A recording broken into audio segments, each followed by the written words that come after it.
Hello, dear friends, and welcome back to The Gentle Path. It's good to have you here with me again, sharing this time together. Tonight, I want to talk about something many of us don't give much thought to: our nighttime habits.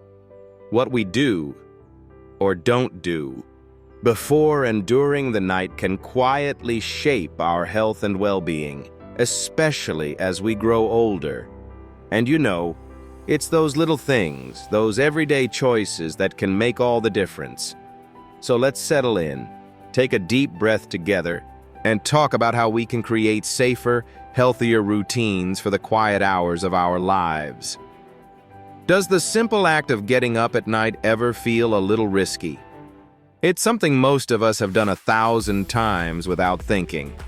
But as we age, even small missteps can become serious problems. Did you know that getting out of bed too quickly can cause dizziness, a sudden loss of balance, and potentially dangerous falls? This happens because as our bodies grow older, they're not as quick to regulate blood pressure. It's called orthostatic hypotension, a fancy clinical term, but one that could simply mean you feel lightheaded when you stand. And those few moments of unsteadiness can lead to falls, which can have long-lasting consequences.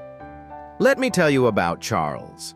He's 75 and considered himself fairly independent, much like many of you listening today. One night, he woke up to use the bathroom, swung his legs over the bed, and stood up quickly. Before he knew it, his vision blurred, and the next thing he remembers is waking up on the floor, a bump on his head and feeling rattled. That sudden drop in blood pressure caused him to black out. Thankfully, he wasn't seriously injured, but not everyone's that lucky. Falls are one of the leading causes of hospitalization in older adults, and nighttime is when we may be most vulnerable. So what can we do? The solution is simple but powerful. When you wake up at night, take your time. Stay lying down for a few moments after you open your eyes. Breathe deeply. Then, sit up slowly and rest for a few more seconds before placing your feet on the floor.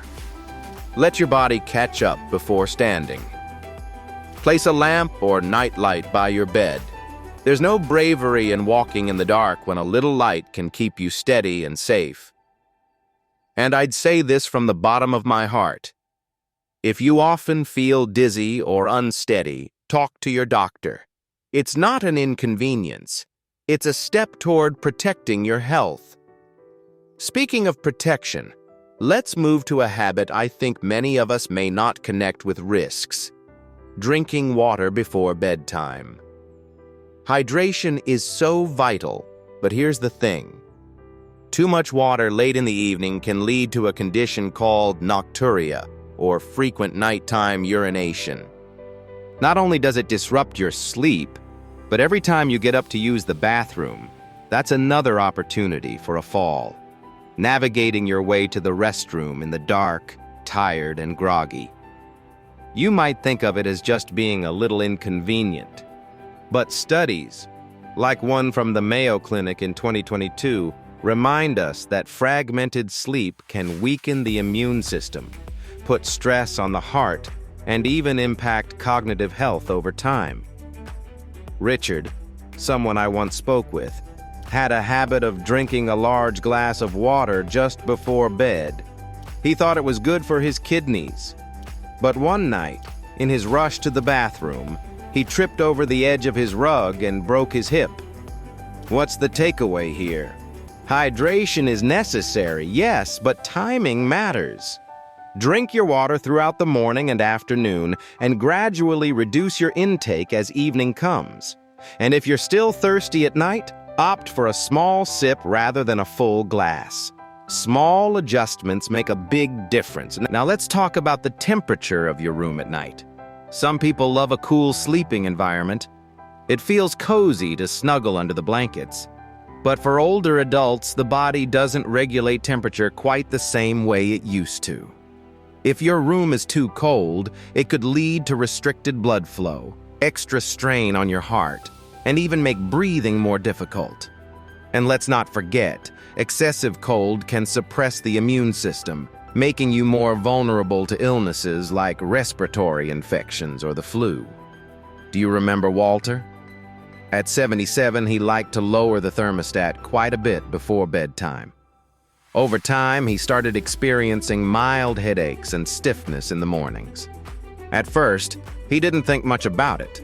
Then, one particularly cold night, he woke up with shortness of breath and chest discomfort.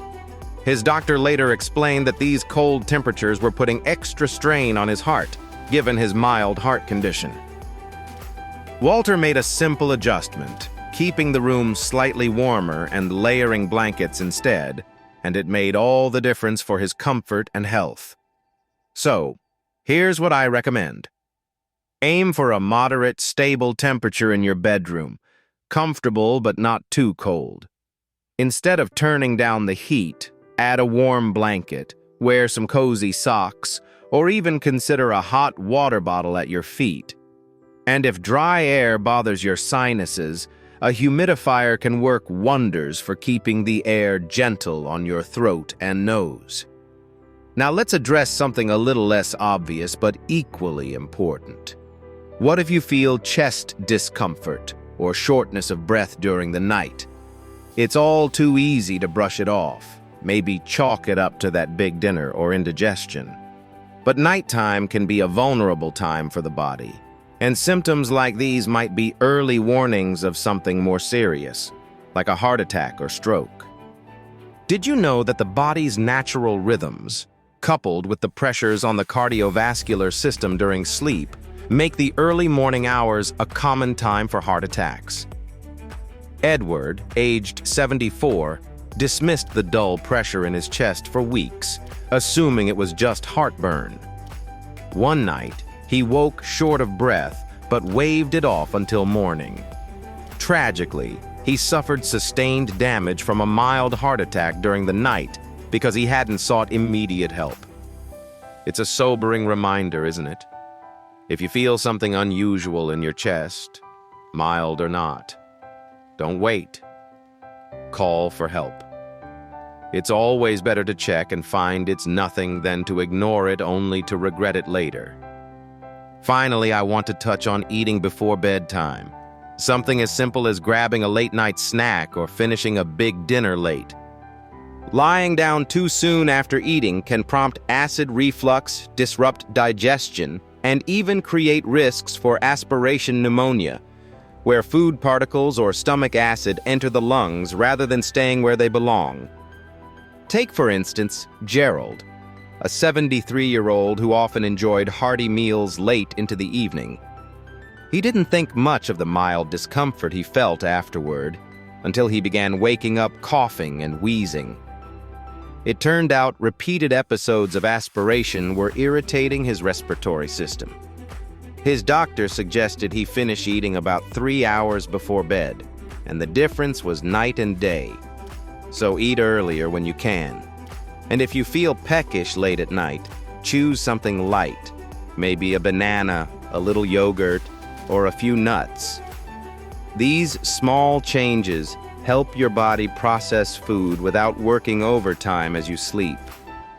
As we wrap up, I hope you'll carry these insights with you and take a moment to reflect on your own nighttime habits. Are there small changes you could make to protect your health during these quiet hours? Remember, friends, aging gracefully isn't about avoiding problems altogether. It's about adapting, being mindful, and giving yourself the care you deserve. Thank you for being here with me tonight. I feel so fortunate to share these moments with all of you. Until next time, take care of yourselves and each other.